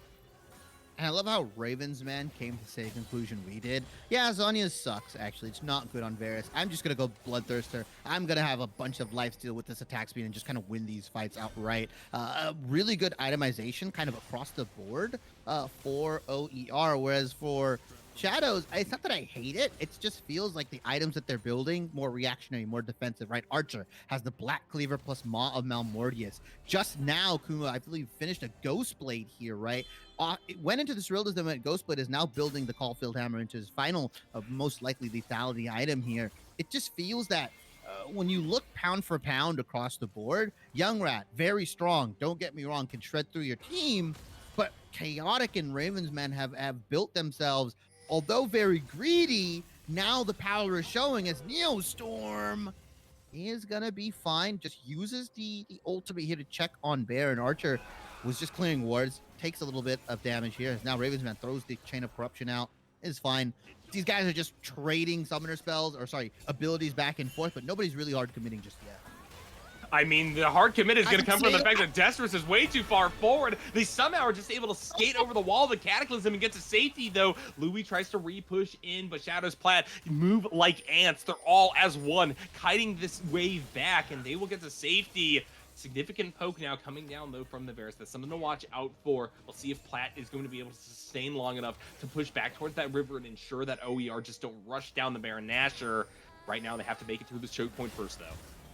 They can do it so quickly. On hit Varus plus Victor is more than enough damage. Could be easily like a 10-second Baron here. And I think ShadowZ Plat, they know that. They're big double Q in. there from Neostorm. Louis is going to follow up and just blow up Archer Z Kitten. The Gwen, though, gets a double kill before being taken down. The Baron is falling low. Archer jumps into the pit, tries to go for it. And my client immediately crashes while this is all happening. He stole it! He stole it! He stole it! Holy crap!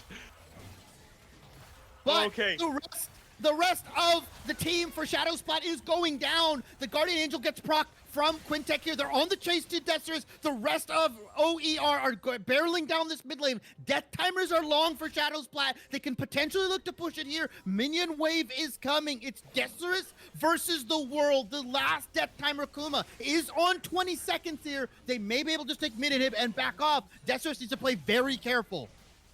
Yeah, and the Zeri will be able to defend these last two towers. I have faith in that fact. The thing is, Oblivion Esports Ruby can siege, get these things low. Yeah, Destrus is going to be able to hold off. That's going to be the Hexgate pulled out here.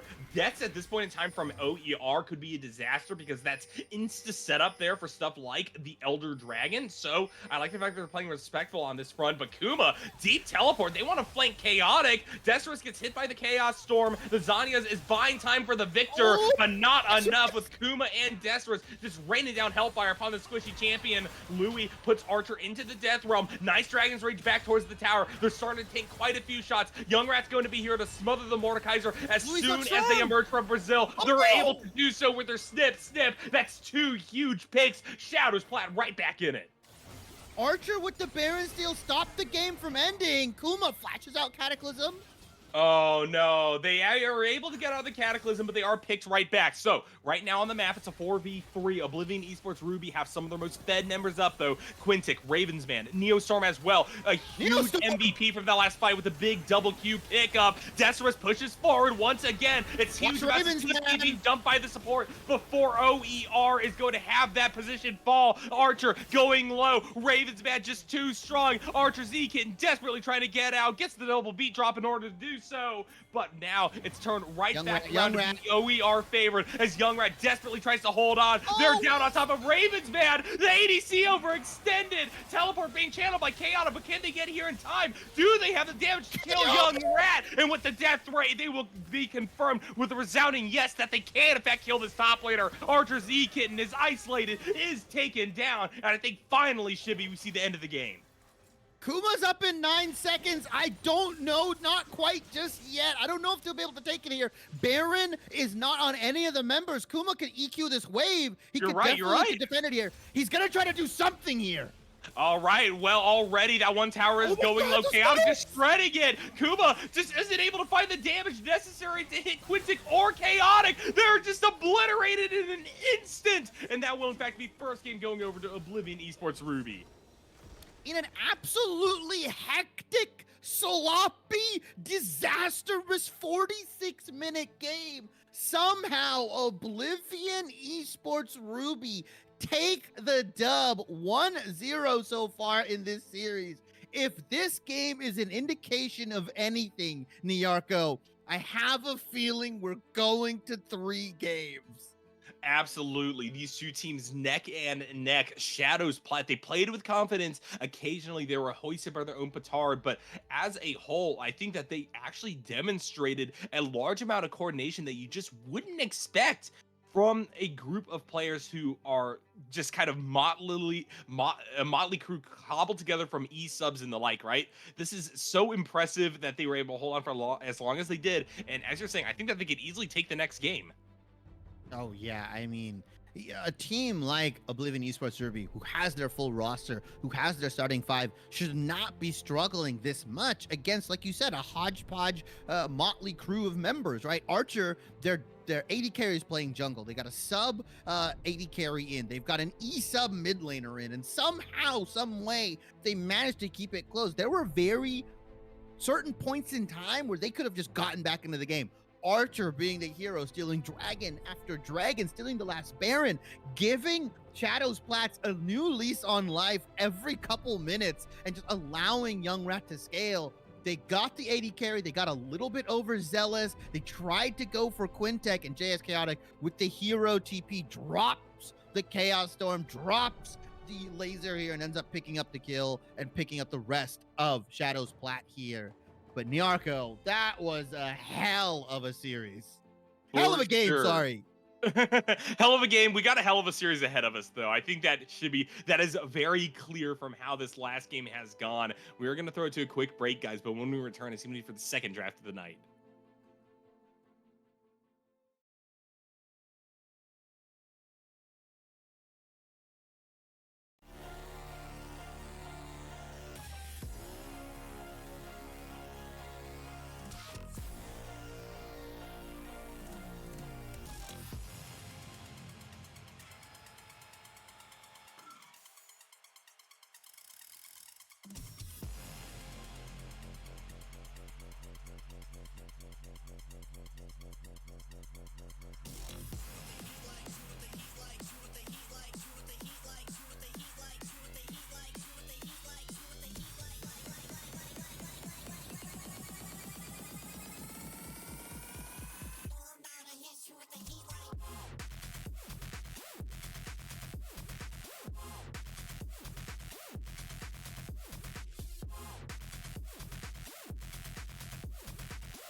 Points his hands up high.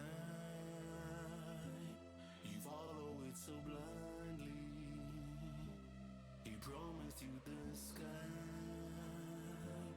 and you believe the journey. You lift your spirit high. The road is full of roses. You smell of the divine, but this song is just a story full of lies and deceptions. Lies and deceptions.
Hello, friends, and welcome back to the Blue Otter League Platinum Division. We got Oblivion Esports Ruby versus ShadowZ Plat, and game number one was ridiculous, Shibby. I got a headache after all of that, and we have some more flip-flops. We got some more things to have worked through here as housekeeping before we get into the game itself, so the headache ain't gonna let up anytime soon. Got Taliban Karthus back here in the jungle role. Archer's moving bot side. ShadowZ Plat has also flipped over to Red Squad, and Oblivion Ruby, seeing all these adjustments, say, hey, we're banning out the Karthus.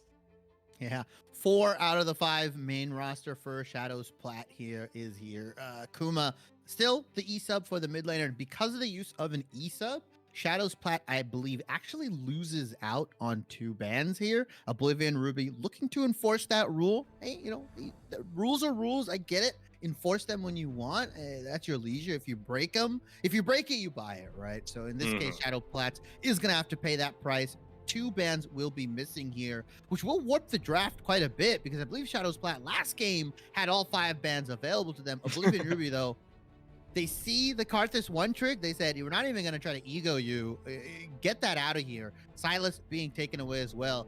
And looking at his champion pool, Karthus, he's got a pretty small pool. Like, they could, if they want to, just ban him out completely and put him on like his 4th, his 5th best champion, and really kind of make ShadowZ Plat's team uncomfortable with their team composition. As Oblivion Ruby, though, you give it to them, they'll take it. The first pick Annie here. And Yarko, where's the Yuumi, man? I mean, we'd still be seeing the Yuumi come out, right? The Annie could go into the mid lane. You got Zeri Yuumi possible for that bot side of the map.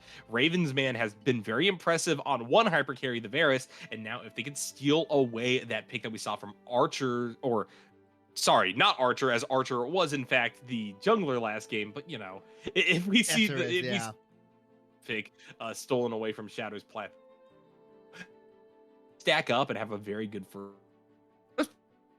Gonna secure Wukong first for Taliban Karthus, and that's not an ADC I'm seeing. That's a Nautilus. Yeah, they're going for the big burly engage. ShadowZ Plats, they tried to get cute. They tried to go for this kind of knife's edge composition. It was working, right? And you're like, I want to pump the brakes just a little bit. Yes, Ravens, man, played very, very good come mid to late game. But that laning phase, that needs a little bit of work. And now that ShadowZ Plat has their actual starting ADC in, I don't believe Archer, the player that he is, unless he kind of has the same tendencies on AD carry that he did with Lee Sin, I don't think he'll throw a lead like that, right? I don't think he will. When you're that ahead on Zeri, it's kind of on your own as to start carrying, right? You have to start dominating these team fights. You have to start dominating, the Barons and the Dragons and stuff like that. And unfortunately, Desiree just couldn't do it.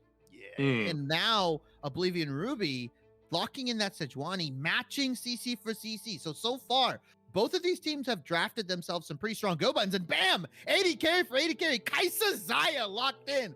Both of these guys knew what they wanted from how quick that was locked in for each of them.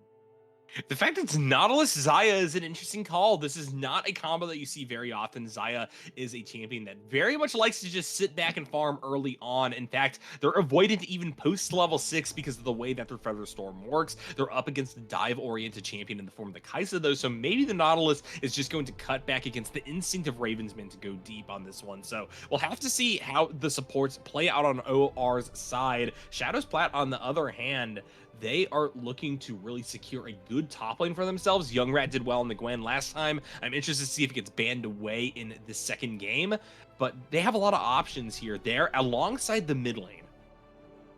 Usually we see kind of the Kaisa Nautilus lane locked in, right? That was something that was super strong 2 seasons ago, 3 seasons ago. It's like pretty classic. It's weird to say classic lane pairing, right? Considering it's only a couple years old, but yeah, that's what we usually see. So it could be a takeaway from Oblivion Ruby here. ShadowZ Plat locking in the Vigar as well here. So we saw solo lane bans, the Gragas, the Gwen being taken away from ShadowZ Plat. Mordekaiser and Azir once again banned away. Mordekaiser reactionary ban, Gwen the same here. So now both of these solo lanes are going to have to go into a completely different matchup here. Oblivion Ruby says, if you give it, I'll take it. Camille being hovered. I'm assuming it's going to be slammed in here for some of that split push, lane dominance pressure that she can provide, and that lockdown that she can put onto the Vigar, onto the Xayah, at minimum forcing flash or ulti.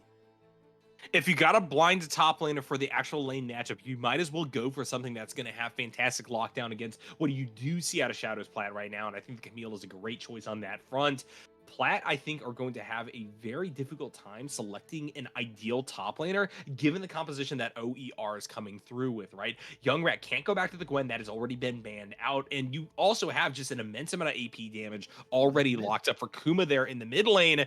The Rakan going to be grabbed by Oblivion Ruby here at the very end is also a very interesting choice. I kind of get where they're coming from with it. You already have a lot of stun, CC, and initiation from the Sejuani, from the Annie, that could allow for the Rakan to just work a secondary engage without fear of just getting immediately blown up. But, it's going to be a tough one versus that Varus once the game goes late. ShadowZ Plat, unfortunately, not going to be picking the Yuumi top as much as I would love to see it. Instead, they're going for the classic Jax. Jax Camille, very volatile lane. Jax, allegedly a weak early game champion. Those accusations have been disproven, right? He is strong now at pretty much every point in the game. Has a really good laning phase into Camille. And I like the pivot from Oblivion Ruby here to say, hey, we have the Annie already. She's got a lot of long range. She's got a lot of engage. Let's beef her up. Let's put some AP onto her, and let's just shift over to Rakan. And like you said, the follow-up engage from Rakan is absolutely massive. A Glacial Prison, a Hextech Ultimatum. God forbid you get hit by one of those. Then the quickness comes out. Then the knockup. And Kaisa is just going to be diving into that bot lane. Oblivion Ruby have a very press W composition, right? They're all going in one direction. Nobody should be peeling back. And you have so much follow-up. The go buttons are there for Oblivion Ruby. ShadowZ Plat, though, not to be outdone. The Cage and the Featherstorm can provide a lot of disruption to Ruby's plans here, and you've got to be cognizant of this Jax, right? The flanks coming out from Rat onto this on last game were absolutely immaculate. If he Mhm. could do the same things he did with Jax, I feel like you'd have just a much better time. The dodge, the R, the Q, he outputs a lot of damage. Certainly. And this time around, it is going to be Rat with the counter pick, right? They are the ones knowingly grabbing the Jackson to the Camille rather than having to deal with that Mordekaiser as a Gwen. I also like the fact that you have ShadowZ Plat in a little bit more comfortable of a position regarding where their players are going. I do think that Archer, honestly, was a huge weak point for them in that first game, Shibby. I don't want to mince words about that fact. The Lee Sin threw before two separate dragons, two core objectives that ShadowZ Plat really needed to push for. And while they were able to stabilize, they had a little redemption arc, like we were saying. I'm glad to see them back in the AD carry role on a champion that kind of is the exact opposite of the Lee Sin, right? The Xayah wants to get far away from these fights. They don't want to dive in. They don't really have the tools to dive in. They have the tools to get out. So that's something that I really like. And I think because that's the case, OER moving to blue side, we did the right thing by saying, hey, this time we're taking away your two bans. Yeah, and you have to kind of pray and hope that Archer as jungle and Archer at AD carry, they're two completely different people, right? Yep. You cannot have those same tendencies to walk up to kind of get caught out to do these kinds of things. Now, obviously, if you are in the AD carry role, your mindset kinds of shift immediately, right? If you're queuing up, you guys know if you're playing support, if you're playing mid, the way you interact in those lanes and the way you pilot those lanes are very different. So hopefully Archer can turn the jungle brain off, turn the AD carry brain on, and really, you know, if your sub ADC with your support is able to get a massive lead like that in the bot lane, I cannot imagine what the starting bot lane roster for this squad can do to a team like Oblivion Ruby here, who fell so far behind, by the way. Like, they were down 0-3, getting solo killed by Zeri Seraphine. Like, they were in a rough spot. For sure, and I do think that ShadowZ Plat could take this game quite easily, getting us to a 3-game banger of a series. OER, though, they have made good adjustments, I think, on their side. Ravens, man, yet again, positioned to carry hard on a champion like the Kai'Sa. Annie for Chaotic also is a really good choice. I think that's a little bit better earlier on than the Victor is, and already we saw how stable of a laner this player is. So Oblivion and Ruby clearly have their strengths. It's just that they are going to be put to the real test now. The prep time is over. You got to sit for those SATs. Yeah. Once again, I'm a big fan of Oblivion Esports Ruby's composition. It's a lot easier to execute in my mind. And when you get, like I said, to these leagues, I will repeat it, I will say it, I will hammer it in every single time I'm up here. Ease of execution for a lot of these leagues win you games outright. You don't need to pick all the OP, fancy, smancy, cute champions here. ShadowZ, they've reeled it back. They've got the Wukong, they've got the Nautilus, they've got a lot of follow-up engage. I like their composition more, but they're down 1-0. They've lost what was a really close game. And so now the momentum is in Oblivion Esports Ruby's hands. And that might be the difference maker for them. Oblivion Esports Ruby, they do have momentum in this series, but this is a huge shakeup on multiple fronts. The fact that we have Karthus back in the jungle role, the fact that, you know, you didn't exactly pinch on that pool all that heavily besides knocking out the champion that they're named for concerns me a little bit. So ShadowZ Plat, I think, do have a good angle into this game. I think that we will be getting a 3-game series like you're talking about, Shibby, but, you know, all of this is speculation. We got to get out onto the Rift. Do you have anything to say before we throw it to a quick break?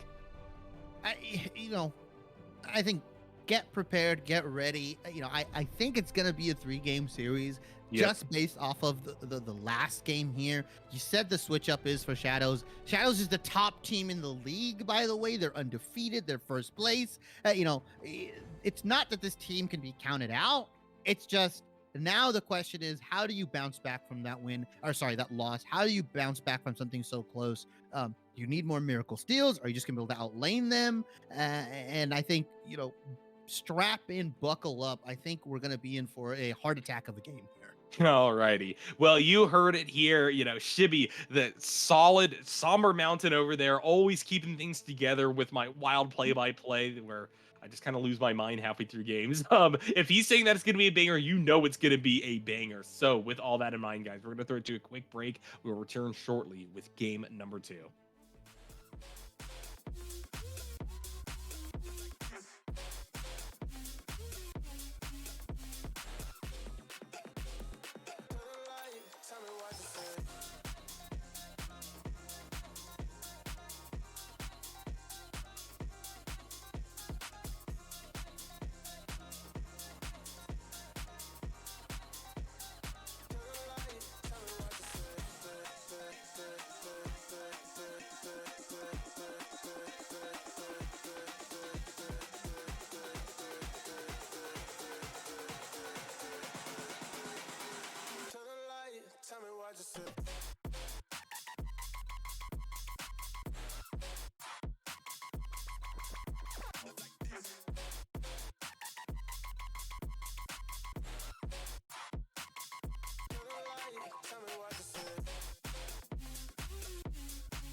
drill.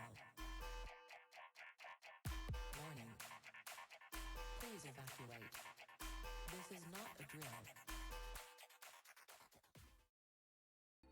Hello, friends, and welcome back to the BOL. It's Oblivion Esports Ruby versus ShadowZ Plat in the aforementioned Plat Liga. And we have some very interesting choices already early on. OER, they're 5-stacking, but beyond that, Ravensman doesn't have any items. Yeah, I was tabbing the gold. I was like, all right, everybody's zeroed out. Ravensman casually not going. I don't even think he knows he doesn't have items.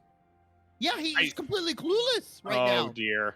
I really hope that we do see them back in time to set up for the laning phase, but no, as you're saying, completely clueless, doesn't understand that they got nothing in that inventory, and that's going to make this early laning phase pretty darn awkward for OER. Yeah, oh yeah, there he goes. He's recalling now. He's like, wait a minute, guys, wait. As he's tabbing in, he's like, I don't have items here. Gonna be a bit of a light leash for Quintek here. They're gonna actually end up getting to lane really late as well, which might actually work in their favor with a blind stroke of luck, because Archer and Ekitten are setting up in that bot side bush, and they're gonna have to give up some minions here. Yeah. Look, like Neostorm's like, wait a minute, what? Oh no. That being said, Neostorm, they really wanted to go over there, grab some XP, or maybe even the CS. They do immediately get hit by the dredge line for their efforts. Luckily, they don't take a whole lot of damage, and now finally Ravensman has triumphantly made their way down bot. Yeah, after having no items here, not gonna miss too much. It looks like CS is even keel for both of these guys. Archer, though, opting in for the more trade-heavy build, right? Longsword into the triple pot allows you to trade very, very aggressively. It essentially works the same, in my opinion, as when mid laners go into the corrupting potion. You just want to burn the other laner's resources quickly so you can have that EHP lead. You can have that effective HP lead so you can just kind of dominate the lane and have those trades work in your favor here. Archer, not having that lifesteal available, though, is going to be rough if Ravensman can get it going. Is now a trade into the bot lane. Yeah, speaking of getting it going, Neostorm is getting hit hard by the combination of the Ignite and the Dredge line. So, ShadowZ Plat going to come out favorable with that trade, although that is already a summer spell burnt by this Nautilus. And Neostorm was kind of being bullied in the last game as well. He's the first one to die as the Lux, and he just kept getting bullied out here. Is on something a bit more mobile, which should work in his favor. But right now, this Kai'Sa Rakan lane, not the strongest early on.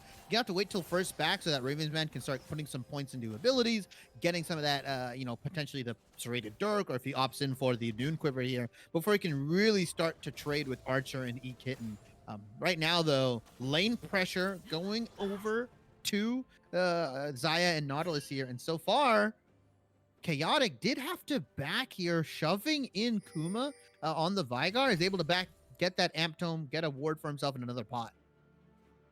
And things are all quiet on the Rift right now in terms of everybody's just jockeying for position. We could be seeing a setup around that mid lane. Oh, Kind of got a jungler sandwich over there.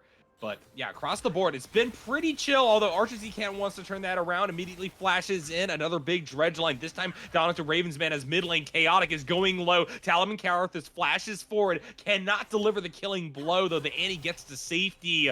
That being said, ShadowZ Plat, with that little burst of aggression in multiple lanes, comes out favorable with those summoner spells. Already Chaotic and Ravensman open to be ganked, although Talaman Karthus is in a lot of trouble, and as you're saying, no flash available on that champion either. Quintek cleans it up and gets first blood for OER. I was gonna say that if you're Taliban Karthus, you'll take the flash for flash, your flash for mid lane's flash, but you gotta live after that. Quintek, they had no clue where he was, because if you saw on the top side of the map, if you saw the mini-map, he actually ended up queuing over the Baron Pit wall so that he wouldn't get seen by Young Rat's ward. But because Jack's back, he was looping back around. The pink ward that was dropped by Chaotic actually ends up being greeted for by Caliban Karthus, which then allows Quintek to pick up the kill. Really smart pathing from Quintek. I like that from him. Yep. No, I agree. I thought that was going to be a favorable trade for ShadowZ Plat, but as soon as that kill comes through, now OER has priority, and Quintic coming in through the bot side of the map. Archer's E-Kitten, they also were one of these players that burned the flash. They are immediately targeted down by the Boar Rider, and now OER are up 2 kills to 0. Quintic having a much different game, funnily enough. Better lane pressure and early game pressure than he did with the Jarvan, right? He was just picking up objectives. He was using some of the pressure that his lanes were creating to kind of pick these up, but now he is the pressure. He is the danger, Nyarko. 100%. And this isn't to say that Quintic didn't turn into a huge carry for Oblivion Esports in game number 1, right? They got those back-to-back shutdowns, I believe, onto... Was it? No, it's not Archer. It's Desirus. Oh, that throwed me off so hard. Yeah, and Youngrat. They got both of those shutdowns, right? And what that means is that the Jarvan kind of scaled into a huge threat, which is not typically a word that we associate with the Jarvan, but it certainly was the case. Chaotic. Nice a little movement there. Able to get out behind the baby cage, although now Quintic is getting hooked, already taking quite low. Talon and Karthus might want to push this. Quintic opted in for the Ionian Boots of Lucidity, so he's not going to be too tanky here. Nope. Didn't even have enough gold to pick it up as Louis hook shots onto Youngrat, but really nice patience from Jax here. For sure. Knowing that that wave is pushing in, ShadowZ Plat is able to play pretty calmly top side of the map as a response to that hook shot, knowing that a ton of minion aggro is going to go down onto the Camille, who eventually just has to walk right back towards that tower. And I think Jax is going to be able to find the pathway to get this crashed in. In fact, they're now winning these pretty heavy trades. Louis has a Hextech ultimatum available, gets it canceled, and that's going to be a solo bolo over to Youngrat. And they get the dragon as well. ShadowZ Plat, I mean, just a head scratcher of a play from Louis, right? Hextech ultimatum, he waits way too long to proc it, doesn't use the ignite, just opts in for a raw fisticuffs into Jax, who, by the way, has lethal tempo, who, by the way, is level 6, so the passive on the 3 hit is there. I mean, oh, look, I don't play top lane Nyarko, but I'm pretty sure I know what Jax does. For sure. I play a very pale imitation of top lane whenever I queue up for it. But I can tell you, you got to respect the Jax. That's the one thing that I learned very early on. I was jamming my Kale thinking that, oh yeah, the Jax gets skills up. No. This champion, for some reason, is both very strong early and very strong late. Yeah, like I said, allegedly he used to be weak early. You could pick stuff like the Renekton, you could pick like early lane bullies into him, but now he's just a menace. And especially if you just kind of trade into him like that, auto for auto, mano y mano, he's gonna win that every time. Lethal tempo plus the passive on his R just allows him to trade with you so heavily. And look, right now, he's got the Caulfield and Sheen. Yeah, Louis has Sheen as well, but Youngrat just has more oomph to his punch right now. And look, not able to make any use of the shield that Camille gets here. He is in a lot of trouble. Quintic needs to start pathing top very soon or he's gonna get dove. And that is the worst feeling as a top laner, where you come back to lane after an unfortunate death and you immediately lose out on a trade, right? You don't die, but now you're held up here with no ability to fight back. Youngrat has complete control, and that could be a Rift Herald over to ShadowZ Plat. They already got first dragon. They could be looking for more. But that being said, Quintic is bot side first, could be the one making the play. Maybe OER still have that fighting spirit in them. Chaotic going incredibly low there in the mid lane, and Kuma sees the angle to just flash in, drop the R, and yet again it's solo bolo city. ShadowZ Plat have even up the kill score. The flash Q into the minion hook. Welcome, low budget LCS. I appreciate the raid. For context right now, this is the Plat League for Blue Otter, and you guys are seeing two of our top teams face off at the moment. I know the mechanical play didn't look like it, but right now, ShadowZ Plat is the top team, #1 seed in the regular season at the moment, and Oblivion Esports looking to get that down as Archer with the Feather Storm. Doesn't get too much out of it, but keeps himself safe. Certainly. Keeping oneself safe is definitely a new look for Archer, given the fact that they were playing Lee Sin in game #1. Archer's E-Kitten, though, they want to go in. Big depth charge Neostorm just too far forward. That's that early game weakness from the Rakan. And now Archer is really trying to just poke down Ravensman even more. Set up for Taliban Karthus. But no, the Wukong, they couldn't get to them, and they will be executed for that fact. Hey, that's a fast back. Yeah, I don't need to recall. I'm gonna take the back. It's gonna channel longer. Anyways, I'll take the execute. He gets a flash for a flash. Yeah, he loses a couple seconds on the jungle timers, on his camp timers, but realistically, there's nothing that Quintek can do to punish this. You get the flash out of Ravens, man. Yep. Depth charge going to be back up in a bit here for Archer's Kitten. By the time they come back to lane, there is a very viable kill angle onto Ravens, man. Certainly, I think that ShadowZ Plat were applying pressure where they needed to, and the fact that they had the forethought to have Archer go low to poke down this champion meant that the Kai'Sa didn't even have it in their mind that they could try to get an auto down and maybe kill the Wukong. That is just an execute, as you say, a fast back, and now, once again, Red Squad able to set up quite nicely. They actually have developed a gold lead even after losing those first 2 kills. Yeah, small gold lead here, but if anything, game 1 is now chaotic. Oh, Chaotic's just having such a rough go of it this time on the ante. They were safer on the victor somehow. Now that's going to be the second time in a row that they're set packing, and Kuma on this Veigar is going to scale like crazy. I think the main issue is that Chaotic wasn't facing 3 different champions with CZ, right? Fair. Once you get locked into the cage, it's kind of rough here. They flexed the Annie mid. Originally, I thought it was going to be Annie support, but they ended up locking Rakan in as their final pick for Oblivion Esports Ruby here. And now they are getting paid. You know, they're getting paid right now. ShadowZ Plat is farming Chaotic in this mid lane. The moment Primordial Burst is up, the moment the Wukong ultimate is up, it's ready. As now the dive goes in onto Archer. I like this call quite a bit. Archer does have the Featherstorm and Flash available, is staying safe for the time being, and the teleport is forced out of Kuma to keep them alive. But now ShadowZ is looking for the dive top. Louis able to hold on, get a kill, might get a second one. Taliban Karthus, they can't get out. A disaster for sure. They get Archer's Kitten, they get Taliban Karthus, 1 for 2 overall. They burn the Featherstorm from Archer here. They even get the Mountain Dragon. So despite being set back, despite Chaotic getting bullied out in this mid lane, Oblivion Esports Ruby getting everything right now. The fact that Archer stayed alive from ShadowZ makes this slightly better for them as a whole, but the fact that ShadowZ idea of a cross map is to give 2 kills over to a Camille definitely is not a good look for this team that's supposed to be the very top of the league, Shibby. Hopefully they'll be able to rally and set up better from here, but now we do see Young Rat maybe try to take things in their own hands. This champion still is strong. They weren't one of the ones dying and giving a shutdown over to the Camille there in the top side of the map, so certainly continue to watch out for them. However, off of all that, OER have evened up the Dragon score, and now they're going to jump in onto Kuma, try to make it so that finally Annie has some breathing space, and they're still denied it. Kuma staying alive for quite a while. Eventually, they will be shut down by Quintic, but the fact that that's a 1-for-1 trade means that now OER can continue to push the issue across the rest of the map. Ravensman going to dive in with the killer instinct. Archer's Ekin is going to be split from the Xayah for the time being, but the Xayah is doing quite a bit of damage back. Eventually, Archer will go down, but the Nautilus gets an auto and return down onto the Kai'Sa to even this play up, and Neostorm's actually in a little bit of trouble here, decides to just W forward, can't quite complete the combo though, a clutch shield and a double kill for the support.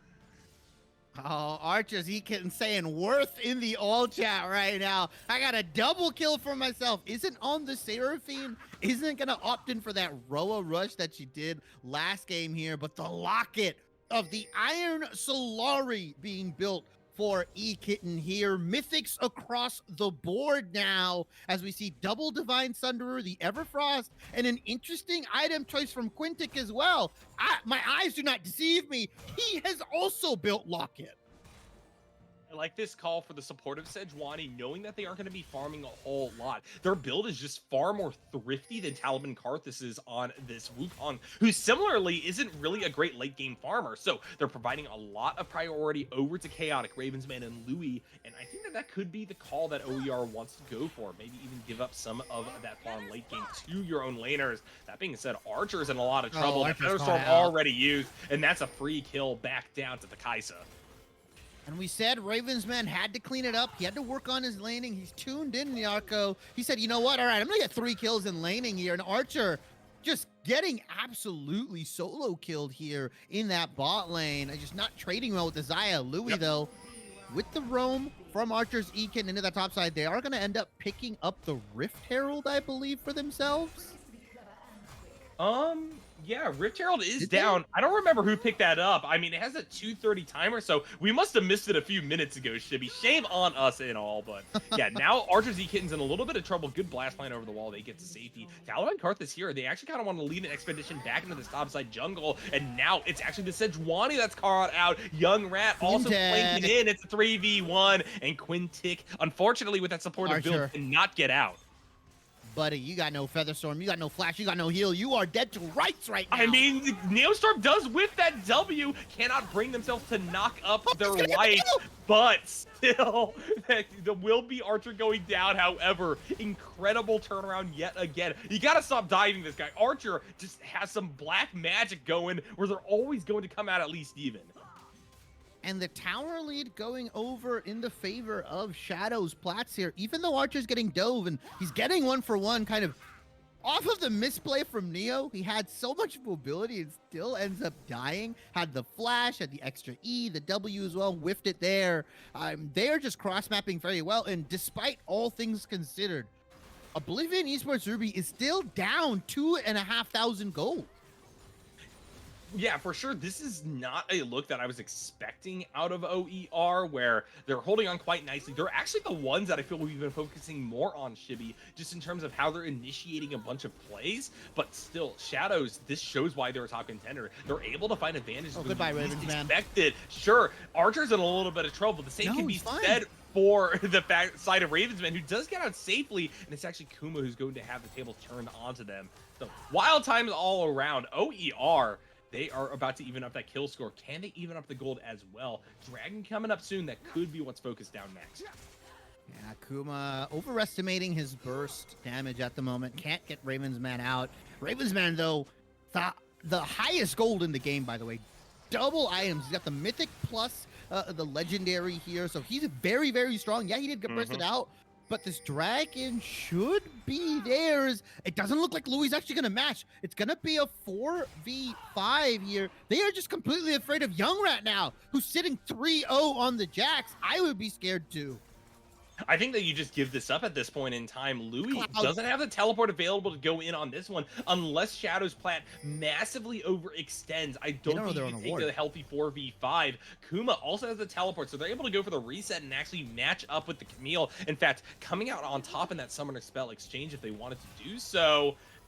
The dragon is still up, getting taken down. This could be the overextension we were talking about, though. Young Rat really far forward there. Huge Glacial Prison as well, going to follow up, this time onto Archer's Ekin. He tries to hook away, but that's a big shutdown over to Ravensman nonetheless. And Louis has made it through. Finally, their Summer Spell's back up. They teleport in, and they're starting to tear through Shadow Plat. Teleport channeled by Kuma, but they're too late. Huge baby cage down with the 4 members. Can they hold on? Archer staying healthy. Here's the dive forward. It's a double for the Zaya, and now it's a between these remaining members, and somehow Shadow's Plat comes out triumphant. Archer, without a mythic, gets a triple kill, and now Red Team right back in it. Was on a sliver of HP. That thing went down to 9 HP at the end of it all. Like you said, the massive baby cage traps everybody in. The feathers rip through Oblivion Esports Ruby here, and they lose the dragon, they lose the team fight, and they're still down 2,500 gold lead. All the kills went out to all the right members for Shadow's Plat here. Archer, before this fight, was like 0-3, by the way, and he just picked up a couple kills. And Ravensman could potentially be getting picked here into the mid lane. That's a big depth charge. They have to flash back. They have the Ignite taken away on them. However, Archer's Kitten also now has to flash away for this play. Taliban Karthus backing off for the time being. A lot of shots raining down onto the clone before they realize that the Monkey Man is not just going to stand there and auto the wave. So yeah, Oblivion Esports Ruby not able to actually find a kill. The same could be said back for Shadow's Plat, who initiated the play. Archer's Kitten actually will go down, and that's another massive pick. Kuma also going to get burst out. Cage comes through, but there's no follow-up this time. Archer has to run back behind the tier 1 tower. Young Rat trying to go for a flank there in the pixel bush, but decides eventually to just hightail it out of the river. Baron Nashor is up. The question is, will OER go for it?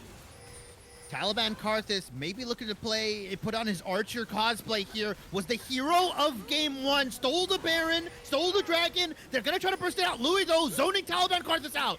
Yeah, Taliban Karthus does get out with their clone. They have another angle into this one as the Baron's only at about half health. Young Rat jumps on into the pit. Archer isolated for the rest of the team will be taken down by the Camille. However, the Baron could reset here. They're trying to keep aggro on it. Quinton dashes the wall, is able to keep it low. Taliban Karthus holding on for the time being with the Cyclone, but Louis will eventually take them out. Young Rat also now another member of ShadowZ Plat who's isolated. They're pushed up through the top side of the map. There's the follow-up. Baron goes down. Oblivion, Esports, Ruby, they steamroll ahead.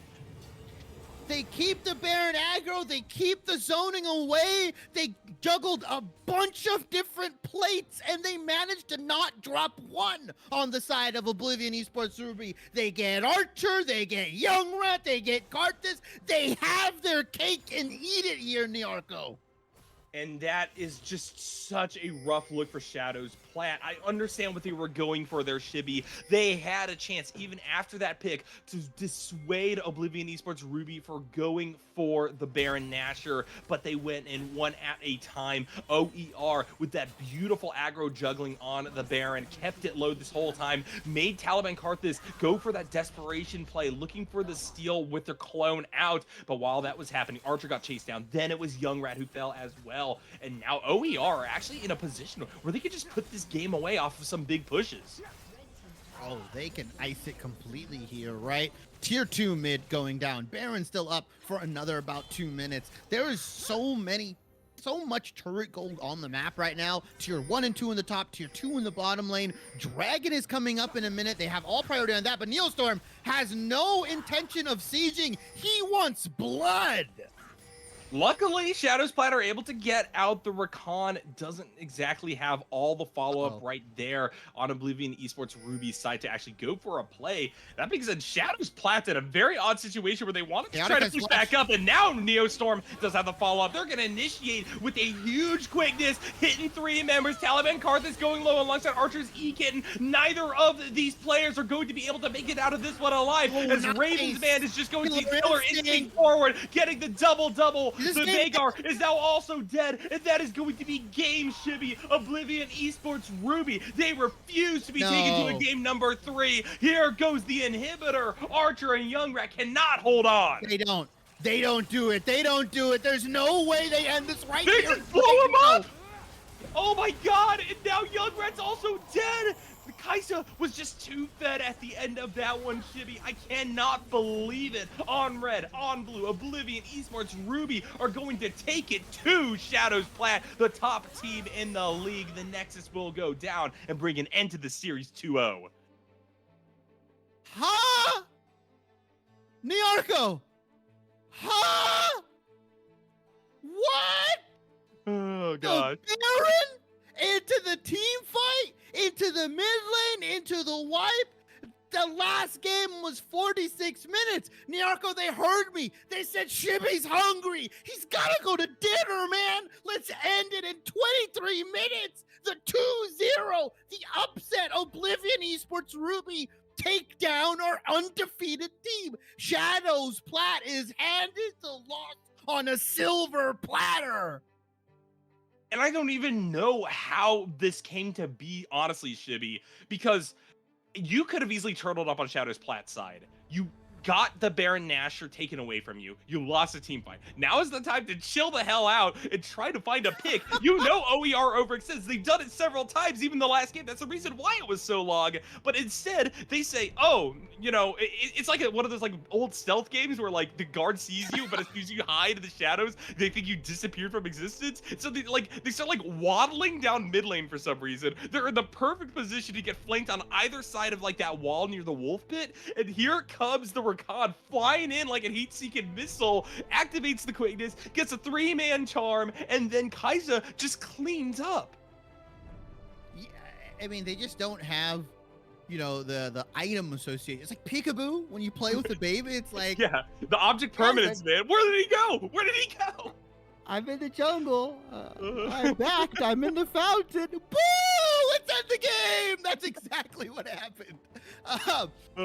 Oblivion Esports Ruby, a complete flip, right? Game one, back, neck and neck, neck and neck. Now you think, all right, ShadowZ Plat, they were playing with the subs. They were playing with members that they weren't used to playing with. They've got 4 out of the 5 starting roster. Kuma looked very strong on the Jason game one, was absolutely killing it in game 2, right? Chaotic was getting absolutely bullied.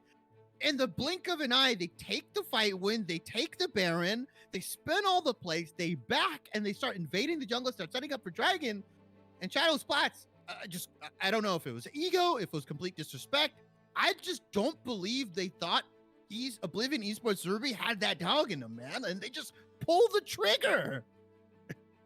Yeah, I don't really understand what ShadowZ Plat was playing at there at the very end, given their war of attrition was paying off so well for them early on. We kept mentioning, hey, OER seems to be making all the plays, yet somehow ShadowZ Plat is up 2,000 gold perpetually, and whenever you got to a real team fight, such as those around the Dragon, it always felt like Plat found some angle back into it. I thought that once you got those 4 kills over to the Xayah, that the game was all packed up, Shibby. I mean, that was the one weak point that they had. It was completely fixed, but it turns out at the end of the day that the real weak point of ShadowZ Plat was just the macro game after all, and the lack of object permanence. You know, hopefully we will see them develop that sense, that very basic human instinct throughout the rest of the season. But here and now, they have in fact been dethroned Oblivion Esports Ruby with a very impressive 2-0. Yeah, absolutely insane. Congratulations to Oblivion Esports Ruby. I don't want to take away from the great series that they played, right? ShadowZ Plat's made a lot of mistakes, but time and time again, it takes a good, even great team to capitalize on those mistakes. And Oblivion Esports Ruby, you know, when the neck is drawing blood, when the kill is there, they end up going for the throat, and they end game 2 in about 23 minutes here. So congrats to them. I believe with this win, they end up tying for first place with ShadowZ Plat. They were down 1 series or 1 game here. So now they're tied for first. And now we have a very spicy top 3 in the BOL Platinum League right now after 4 weeks of play. If you were to ask me who's going to win or who's going to make playoffs, I really couldn't tell you. And if you're a Shadow supporter, you look at the series and you say, hey, this is clearly not the best that our team can muster. Not only is it the case that they had a few big mistakes that can easily be fixed with a little bit of auto review, but also in game number 1, you got to recognize that they had their ADC in the jungle role. There's no two more different roles, at least in my opinion.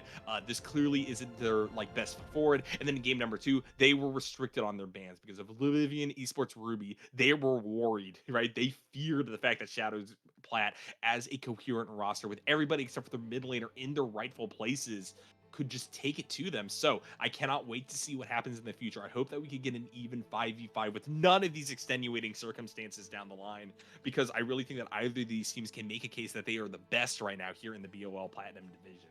That being said, this is going to be it for us tonight, I think, Shibby. Thank you so much for coming on in here, giving me the time of a life, just casting, making jokes, and honestly watching some crazy plays. Wouldn't want to do it with anyone else. Shout out as well to Bickle for filling in for me for that first draft phase. Got a little cast before this that ran a bit long, so it's always great that the BOL is such a family and is able to come in at a moment's notice and help one another out. Hope I will be able to pay back that favor at some point in the future. Shout outs to Pop Tart on production as always, just keeping things clean and making sure that we're able to get live every single night with a bunch of content at a bunch of different levels of elo. So make sure to drop a follow and continue to come back time after time for more and more crazy stuff. It's always a banger here in the BOL. But that is everything for tonight, guys. Have a good one.